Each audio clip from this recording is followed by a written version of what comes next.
Siphinde ke sikamukele mbukeli ekhaya lakho lapha ekhaya Jikelele. Sikubingelele mangabe usanda kuhlanganyela kanye nathi mbukeli. Siyabonga kakhulu ukuthi ube nathi ke namhlanje. Ukubeza kodwa abantu abadala bethi ayikho indawo edlula imfudumalo yasekhaya. Sethembe ukuthi nawe mbukeli ufudumele phela kusekhaya la hlala kanye nathi sesilishayisa buqa-ke ihora lethu lokuqala sikhula siyadilika ke kwelesibili sifinqa imkhono impela wena wabona ibandla lidikadika inkomo isibayeni ngiyamzwela umakhelwane ngoba ngiyazi ukuthi iso lakhe hayi lokho lingaphi estudio 12 bafuna ukwazi ukuthi senzani khona sibuyile qathatha use right use right hayi sise bright nathi masiphinde ke sinibulise kule yure yethu yesibini yenqubo konke ke siqhubela phambili simane sinikrobisa nakoko kuthekwa kuphosa kwiyure yokuqala ngoko ke ungalindela indaba eziqulathe oko kusemdleni woluntu nako konke ekufuneka ukwazi ngehlabathi esiphila kulo ayike masingaphosi imaphiseko sichaye isaqhuma.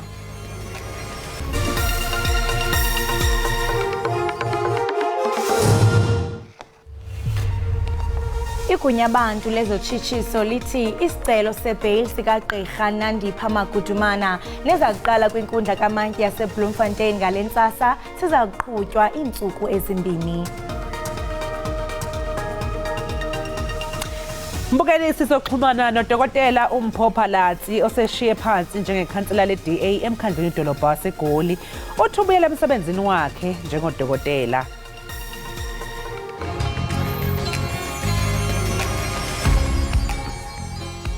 Sanibonani babukeli, I go by the name Kelo. Ngicela ngichubeke nibheke Ekhaya Jikelele as they bring you sports, entertainment and news from Monday to Friday. Sibonga, danko.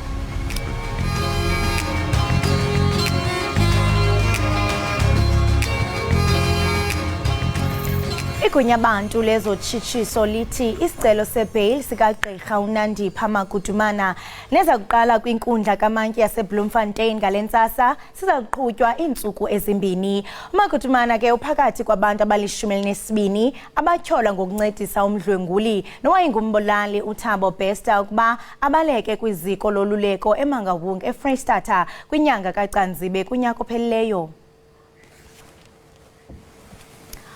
Magudumana wasilahla isicelo sakhe sebail ngenyanga kaCanzibe walonyaka. Oku ke yayikulandela isicelo kwinkundla ephakamileyo sokuba abanjwe eTanzania kubhengezwe ngokungekho mthethweni. Esi sicelo siye sachithwa kwinkundla ephakamileyo emva kokuba ifumanise ukuba uvumile ukuba abuyiselwe eMzantsi Afrika.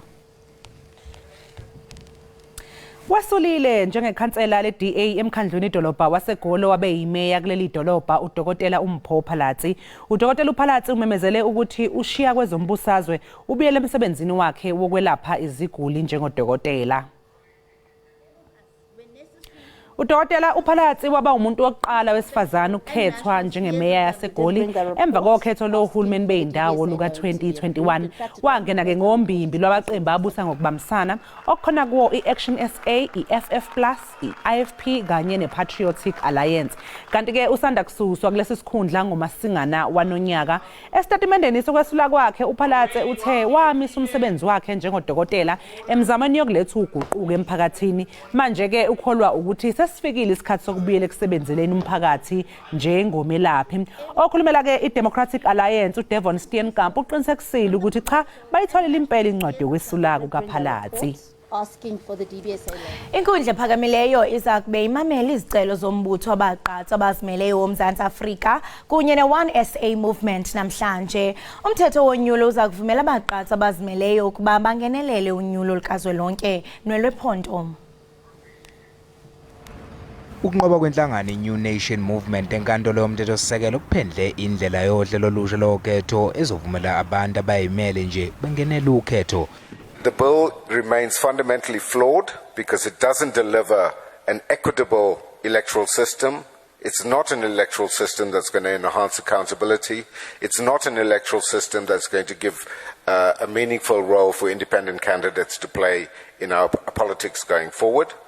Naphezu kwaleli qathe linqophamlando ofaka isicelo oqala iIndependent Candidates Association of South Africa ayikuzwisisi kahle ukuthi oyimele uphoqeleke ukuba athola amavoti amaningi kuneqembu lezombusazwe uzazothola isikhundla eshamthetho sikazwelonke. Le nhlangano inezathe eziningi zokuphonsela lokhu inselele. they do the seat allocations. As we know, there's 400 members of National Parliament. So what has happened is when they do the seat allocations, what we call the quota, in the past and currently, political parties to qualify only need 43,000 votes to get a seat in Parliament. The bill is written, and now the Act is written, so that for independent candidates to qualify, because it's now regions, will have to get between 77,000 votes and 93,000 votes, nearly double that of political parties. Ofaka isicelo wesibili okuyinhlangano i-One SA Movement ikhala ngento efanayo. Kusenjalo iRivonia Circle yamukelwe njengozolekelela inkantolo ekuphumeni nesinqumo. The signature requirement on unrepresented political parties and independent candidates has potential to harm our constitutional democracy and our multi-party democracy. Lolu daba kulindeleke ukuthi liqhubeke kusasa ngeleshumi ihora ekseni. Usihlalo wekomidi lomphakathi elibhekele ukulwisana nobugebengu eLodium usephakamisa ukuthi kuzofanele bathathelwe inyathelo eziqinile abazali beingane ezishe zangqonqa emjondolo yase-Itirileng ePitoli. Umbukeli kusolakala ukuthi izingane ezinhlanu zishe emjondolo beyishiwe ke zodwa ebusuku bangomgqibelo ngesikhathi onina bazo beye esportini. Bekuyisimo esidabukisayo lapha ngesikhathi amalungu emndeni yezingane ezinhlanu ezishe zaba ngumlotha ebuthene endaweni yesehlakalo.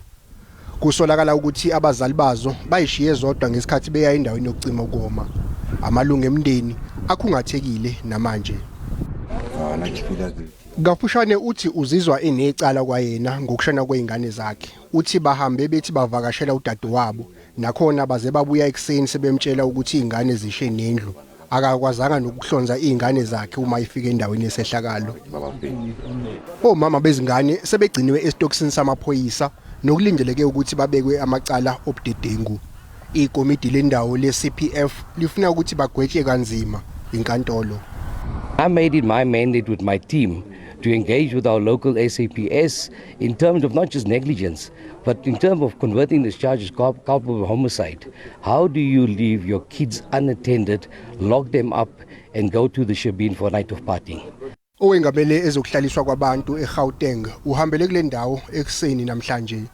We have established that there are people who are renting shacks here. So what it means is that many people who are staying here are not necessarily the owners of these shacks. Luyaqhubeka uphenyo ngembangela okuyiyona eqale umlilo. Okwamanje kusasolwa ukuthi ngenzeka ukuthi kube izintambo zikagesi ongaxhunyiwe ngendlela efanele. Abazali ababili beingane ishonile kulindeleke ukuthi bavele kafushane enkantolo maduzane. Umncedisi weklasi yesikolo sabo bangevayo ngendlebe nabangaboniyo iBatimia velile phambi kwenkundla kaMantyi yaseThabantu ngezityholo zokudlwengula umfundo neminyaka 16. Esisehlo kuthiwa senzeke kwinyanga yoMdumba kulonyaka kodwa sivele kwiveki ephelileyo ngethuba lomfundi exela esikolweni. Umuweti Rakwena oneminyaka engama-26 budala utyholwa ngokudlwengula umfundi webanga lesibhozo. Esisehlo kuthiwa senzeke kumasango esikolo. Kutyholwa ngokuba uRakwena wedlwengula lo mfundi emva koko wamnika i-R20 emcela ukuba athule. Ityala lihlehlisiwe umhla wesi-6 kweyoMsintsi ukuze kuqhutyekwe nophando luqhubekayo kunye nesicelo sebail esilindelekileyo. Iphini likaMengameli uPaul Mashatile njengamanje useJuba eSouth Sudan eNingizimu Afrika ibambe iqhaza ekugcineni ukuthula kulelozwe. iSouth Sudan ithwele kanzima ukuthuthukisa amakhono kanti ke eNingizimu Afrika ibilokhu nje lekelela iJuba. Umongameli uCyril Ramaphosa ubeke eseqoka iphini likaMongameli uPaul Mashatile njengesithunywa sakhe esikhethekile eSouth Sudan.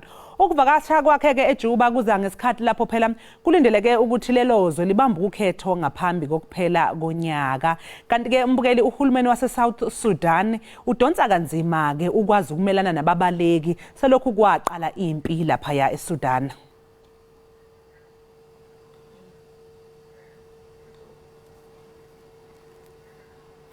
Ihhovisi likaMengameli selikhiphe isitatimende lihalalisela izwe laseZimbabwe ngokhetho olusanda kubanjwa kuleli yazwe. Lesi statimende esinomusho ofundeka kanje. INingizimu Afrika iyaqonda ukuthi ukhetho lwenzeke ngaphansi kwesimo somnotho esinzima ngenxa yonswinyo abantu baseZimbabwe ababhekene nalo okwamanje. Siphinde saphawula imemezelo ezenziwa abaqapheli bamazwe ngamazwe ngaphambilini futhi kucelwa zonke inhlangothi ukuthi zisebenze ngokubambisana ukuze kugcinwe ukuthula nokusebenza ekuthuthukiseni izwe laseZimbabwe.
Siphinde sikwamukele mbukeli Ekhaya Jikelele.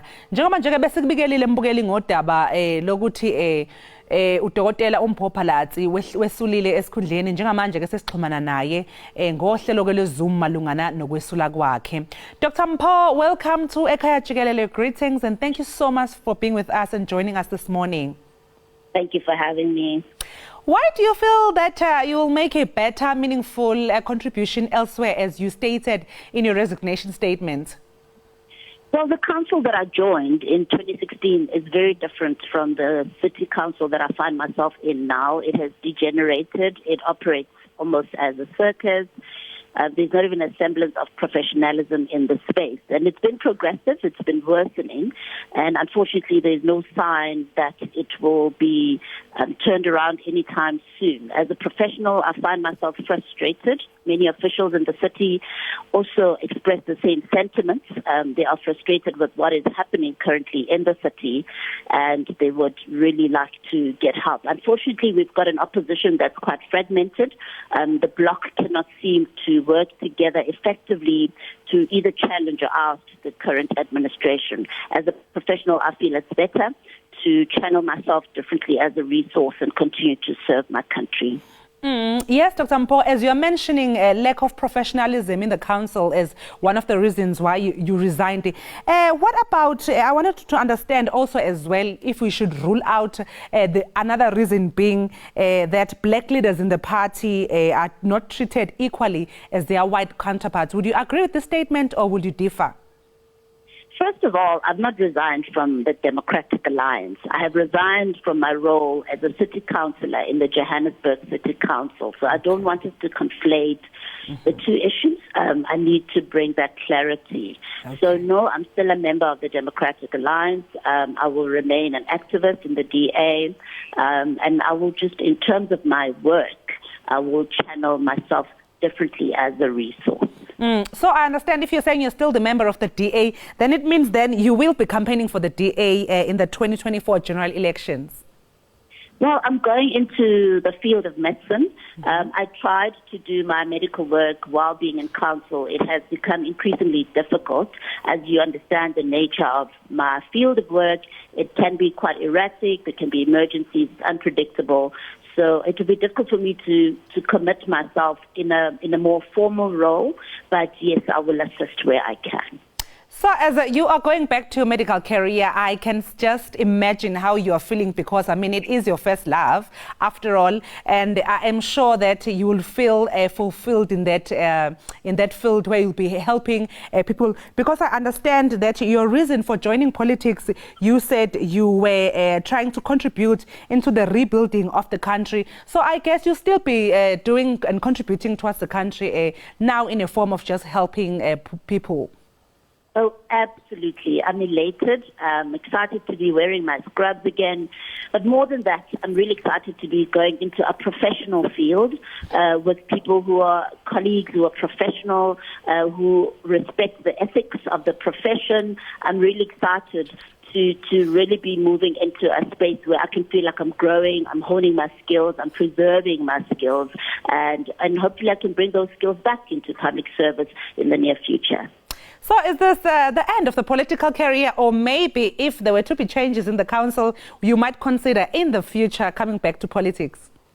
I've made it very clear, even in my resignation letter, that this is not the end of my political career. The current climate, unfortunately, does not align with my own value system as a professional, and I'm removing myself for now, and I will be back. I don't know in what capacity and at what level of government, but I'll certainly continue to focus on my journey of serving my country.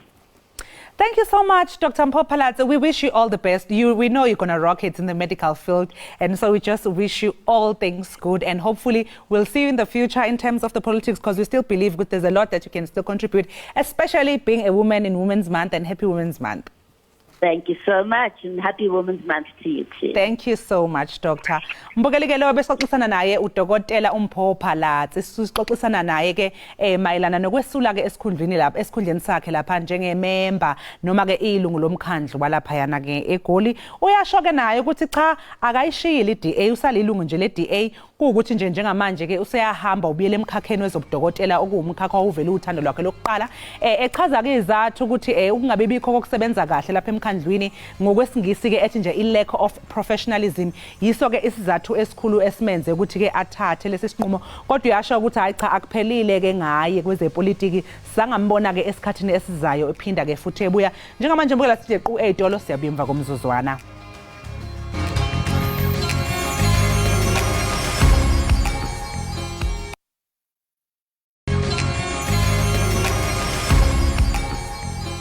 Inkosi ngokuhlala nathi nisasibukele apha ekhaya Jikelele kwinkqubo-ndaba yakho uDTT.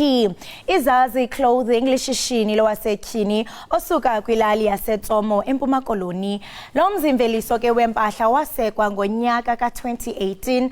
Uqala ke ngokwenza iimpahla zabantwana besikolo. Uye wazuza ke indumasi kumakhasi ezonxibelelwano ngokwenza iimpahla zesiXhosa nenxibisa ingcali noosaziwayo. Sawuqhagamshelana nomlawuli weli shishini onwaba Mleve ngaye uZoom. Onwaba masikubulise sikwamkele enkqubeni yethu ekhaya Jikelele. Sibambe ngazibini ngexesha lakho. Molo sisi. Molo nani baphulaphula. Uyaphila kodwa? Ndiyaphila, ninjani nina sisi? Siyaphila, sikhali nganto. Ngaphambi kokuba ke singene kwishishini lakho, khawusithole thuphe njengokuba ungubani onwaba.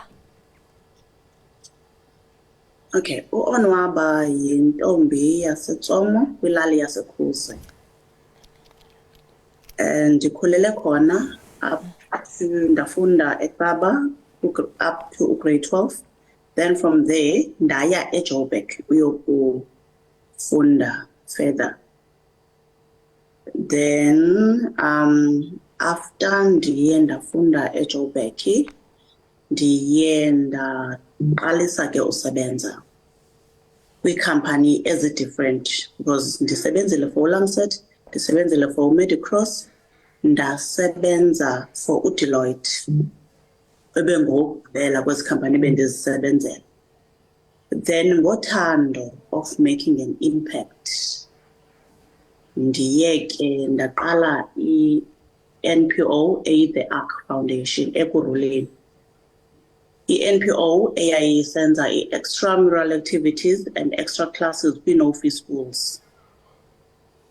Kulapho ke yonke lento ndikuyo ngoku, which is ukuthunga nokuthanda ukwenza impahla iqale khona. Wow. Uhambo lwakho ngenene liyangqina into yokubana zonke izinto zinako ukwenzeka. Sitheke xa sijonga safumanisa into yokubana izazi clothing siyabona into yokubana waqala lo mzimveliso ngokwenza iimpahla zabantwana besikolo. Ngaphambi kokube kanti untingela ulapha namhlanje unezazi clothing. Khawusibanisele ngohambo lwakho nokuthi mhlawumbe usuke from ukwenza impahla zesikolo uqonda bajonga mandenze izazi clothing yenzeke njani yonke lonto. Okay, uqala kwami ukwenza uniform kweze extra classes besizenza bekukho abantwana abamane besiza ne-uniform ekrazukileyo. Then we would fix that. Then abazali beza bazobulela. Babezobulela, the question was, kutheni abantwana bene-uniform ekrazukileyo kodwa baya ehola igrant? Because ke noko imali egrant ingayithenga i-uniform, bathi bona i-uniform iyadura.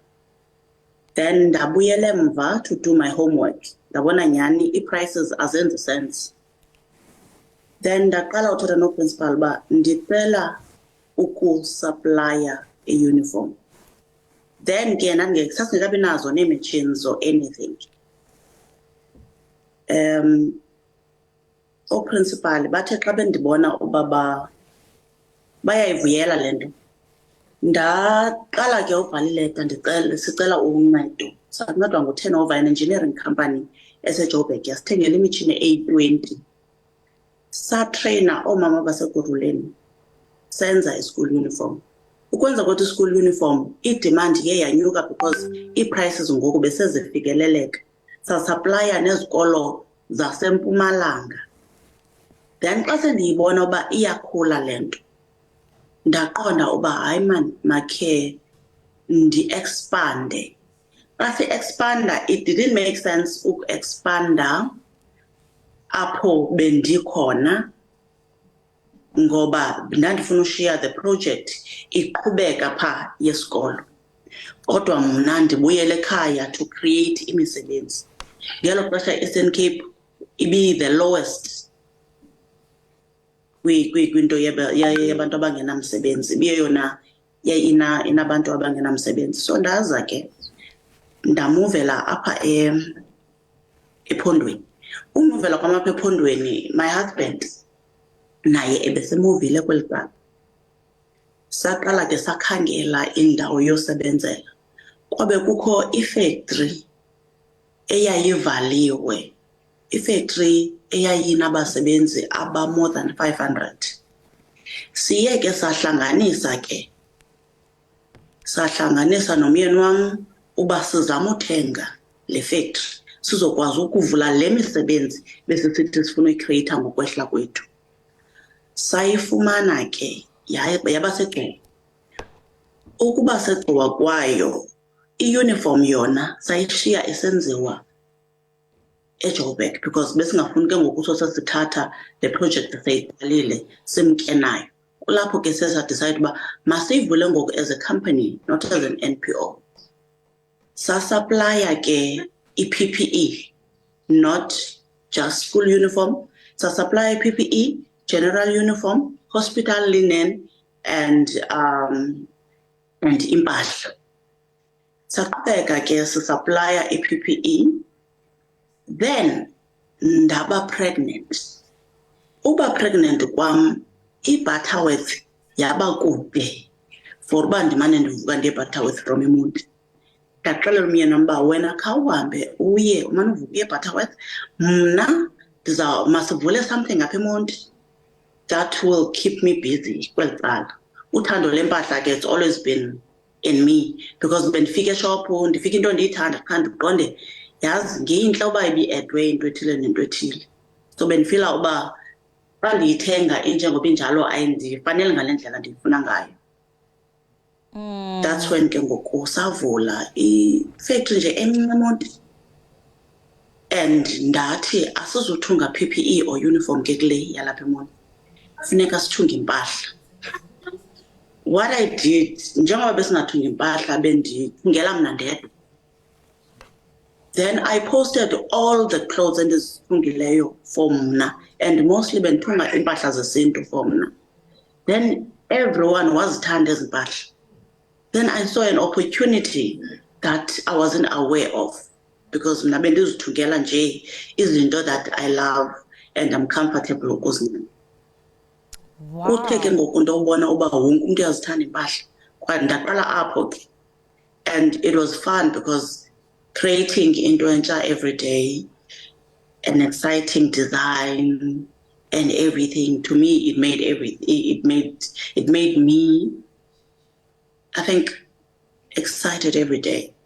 Was looking forward to coming up with a new design, looking forward to bringing something new to the market, because into endiyibonileyo apha ezimpahleni, awusenza impahla yakho iye abantu baye bayithunge bayiphindaphinde, then ke ngoku ingabe sayibiyo original design, because nethi bayibone then they will want to do it again. So I was like, for me to be different, every week I need to come up with a new design. And funi wonke umuntu acinge fanuba I'm about traditional way. If you can see my pictures and in zona, it's a modern tradition. Modern tradition, it means ndisinceda abantu to be comfortable ngobubona, because umbhaco is not about umgidi or umcimbi or anything yesintu thina esikhule umutywa kuyo. Ngoku izazi, hence the name Zazi, i-identity yakho, you can wear it anyway. Ndiqale ngesixhosa ke but asiphelelanga apho, sisizawuya kuzo zonke i-cultures sizenzele impahla.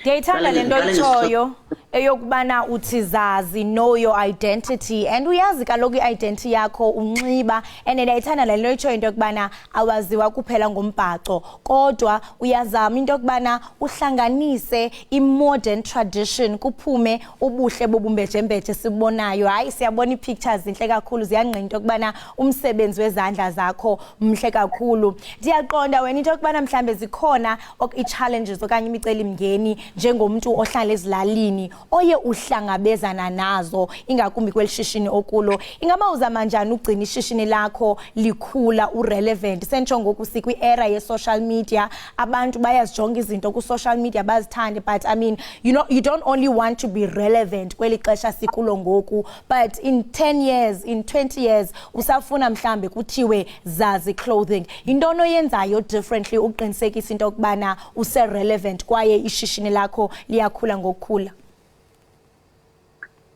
Okay, ndizawuthi into esiyenzayo when we're creating a design, if you can check our designs, we change designs every week, which is the interesting part. Bathi beyiba ube wena sowuphinde wenza a different one, and i-colors zethu are very unique and different.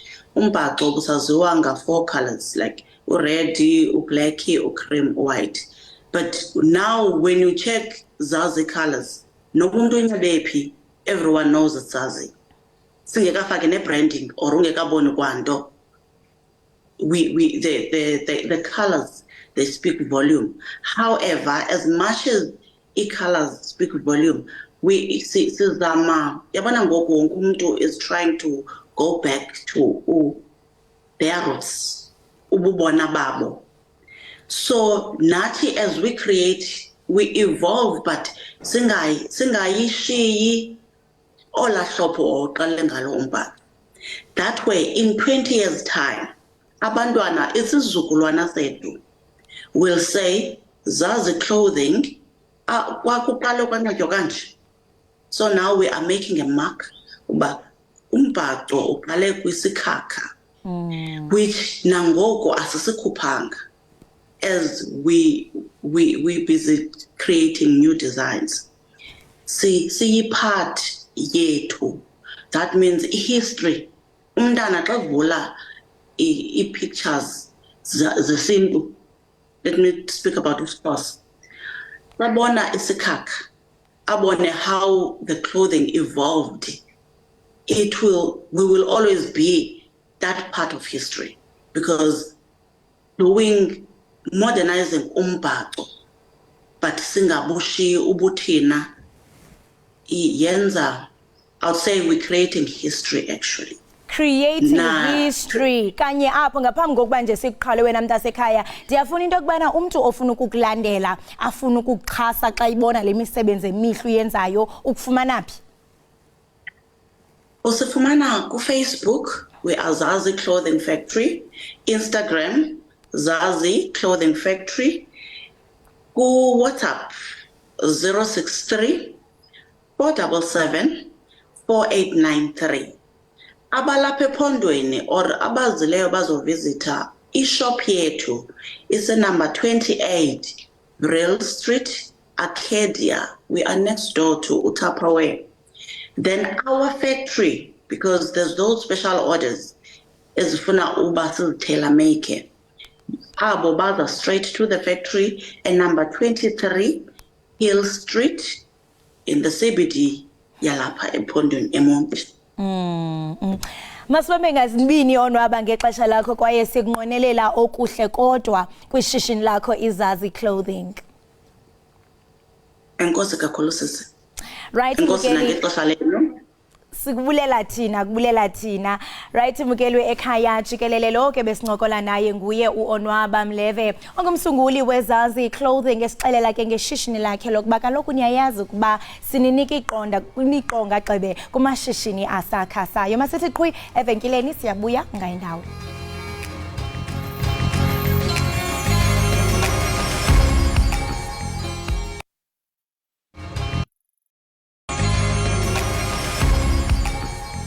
Siphinde sikwamukele ke mbukeli Ekhaya Jikelele. Sibonge kakhulu ngokuthi ke nisahlanganyele kanye nathi lapha Ekhaya Jikelele. Khumbulani phela babukeli ukuthi sikhona lapha ezinkundleni zethu zokuxhumana, ningaxhumana nathi, nixoxisane nathi. Kukhona nje ke ingosi yalapha Ekhaya Jikelele ebizwa ngokhala ekhaya. Lapho kwazi ukuthi uthumele khona izikhalo zakho nazo mbukeli, ungasibhalela udaba lwakho bese thina ke njenge Ekhaya Jikelele sixhumane nawe sizame ukuthi ke sikutholele usizo ngalolo daba ke osuka ukhala ngalo. Sinayo futhi nengosi ebizwa ngobusazi na lapho ke sikwazisa khona ngokuthi did you know ngesingisi esikutshela khona ngalolo suku ukuthi kwakusuke kwenzakalani ngolunye usuku ngaleso sikhathi. Siyathanda nje ke ukuza kini ke babukeli nokuthi ninicabangani. Ingakho nje ke ngithi ke qhubekani ke nokuthi ke nixhumane nathi lapha Ekhaya Jikelele. Usahlezi ke nami intokazi esematshaleni kanjalo noKholosa wakwaLubisi. Okwamanje mbukeli ngaphambi kokuthi ke siqhubeke phambili ake sibheke isiphosiso lapha esimeni sezulu sizwe ukuthi ngabe kume kanjani.